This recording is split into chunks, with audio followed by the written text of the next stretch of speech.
Eleanor Zogan, the girl the devil inhabited. A girl about whom psychologists disagree. Are they possessed? On 24th of May 1913, Eleanor Zogan was born in the Romanian village of Talpa, north of the country, to peasant parents. She was a natural girl with no speeches until she was 11. One day, she went to visit her aging grandmother, who was over 100 years old. She was said to be a witch and interested in sorcery and astrology. While on the way to her grandmother's house, she found some coins lying on the side of the road. She took her and bought her some candy and ate it, and when her grandmother found out about it, she scolded her hard. I told her that the money was left by the devil to seduce her, and that he would inhabit her body forever and she could not get rid of it. Eleanor was at her grandmother's house, and that night passed peacefully. But the next day, something strange changed the little girl's life and turned her upside down. Where I started talking to her some weird and terrifying phenomena, dishes and objects have become flying around, and glass shatters on its own, and unidentified stones pelting the house. Grandma was terrified, especially because she was convinced that these strange things were because of the devil who lived in her granddaughter's body. So she immediately dumped her and sent her to her parents' house. After returning to her home, Eleanor quieted mysterious phenomena and disappeared for several days, but soon reappeared. Things are starting to fly again. Furniture and utensils are cracking, leaching and flying in the air. The people of Eleanor hated how to behave, and they decided to send her to Gorovi Monastery to undergo expulsion sessions. But to no avail or benefit, they sent her to a psychiatric facility where she was locked there for months. Eleanor's story quickly spread throughout the country and became newspaper talk. Her experience reached prominent Austrian psychologist Fritz Grunewald, who attended immediately.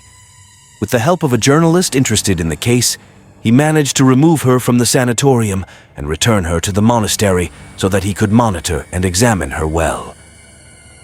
Fritz noticed several strange phenomena and recorded them in his records, most notably moving a large bowl from the oven and throwing things violently at or near people.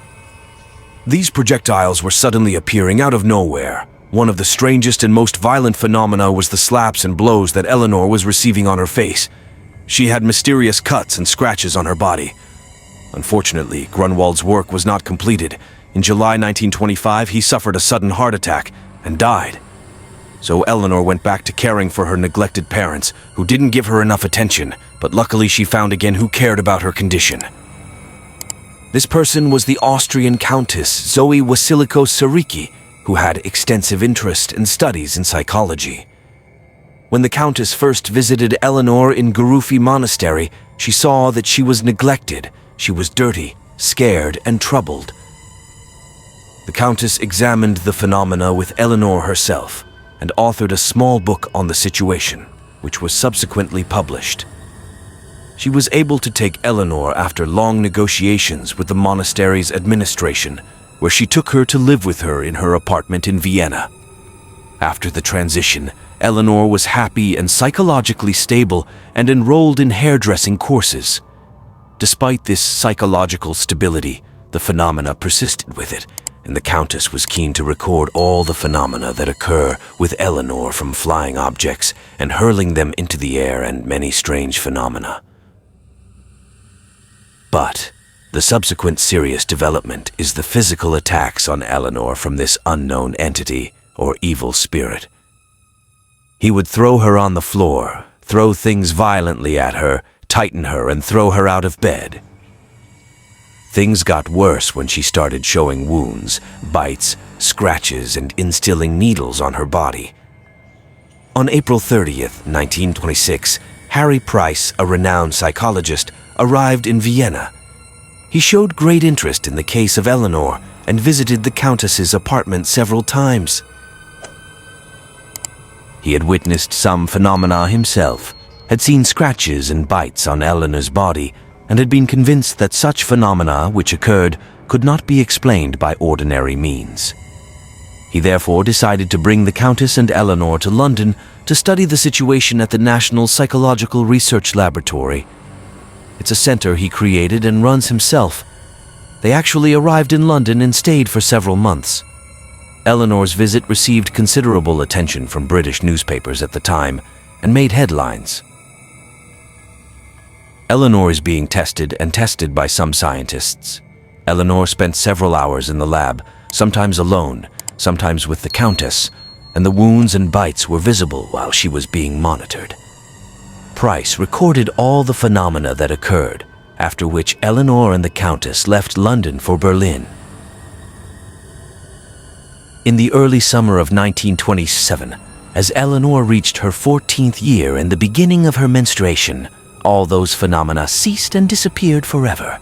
And Eleanor was then heard of nothing but that she began to run her successful hairdressing and beautification business, and had married, given birth, and lived a normal life. A young and hopeful German girl suddenly turns her life into an unbearable hell.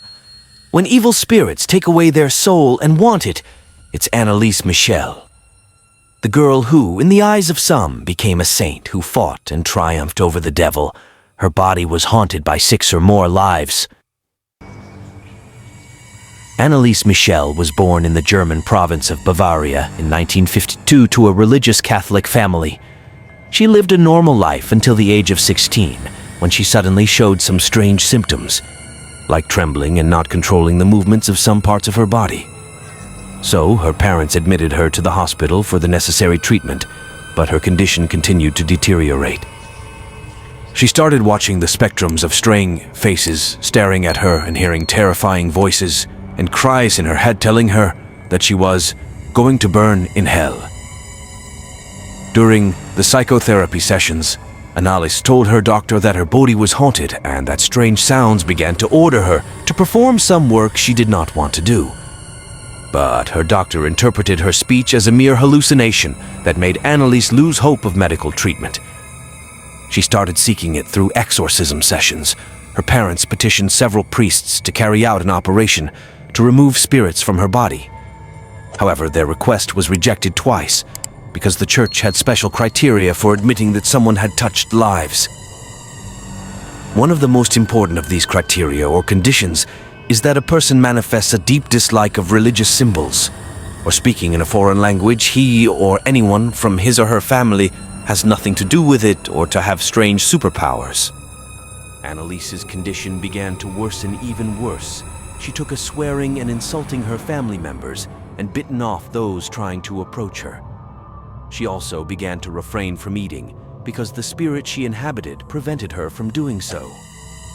She tears up her clothes, sleeps on the floor, devours spiders and flies. She screams hysterics for hours and crashes any cross on which she has her hand. She tears up Christ's pictures and breaks down the pots of flowers and roses as she begins to trick and nibble on parts of her body. She pees on the floor of the room and drinks her urine sometimes. She was constantly exposed to severe epilepsy-like hysterical seizures. Due to her poor condition, the church finally agreed to conduct sessions to expel spirits from her body. During 1975-1976, 1 or 2 sessions per week were held for Anneliese, who told them during these sessions, her body is haunted by 6 or more evil spirits, including Cain, Nero, and Hitler. Although Anneliese began to feel some comfort after the church sessions, however, she was not fully cured and was constantly exposed to severe epilepsy-like hysterical seizures, during which her body froze like being paralyzed and unconscious. The church's expulsion sessions lasted for several months. They were often attended by the same people as priests, Anneliese's parents, and sometimes some worshippers. The pastors recorded the proceedings of the hearings on 40 audio tape during a period of 10 months, and sometimes Anneliese was out of control during the hearings.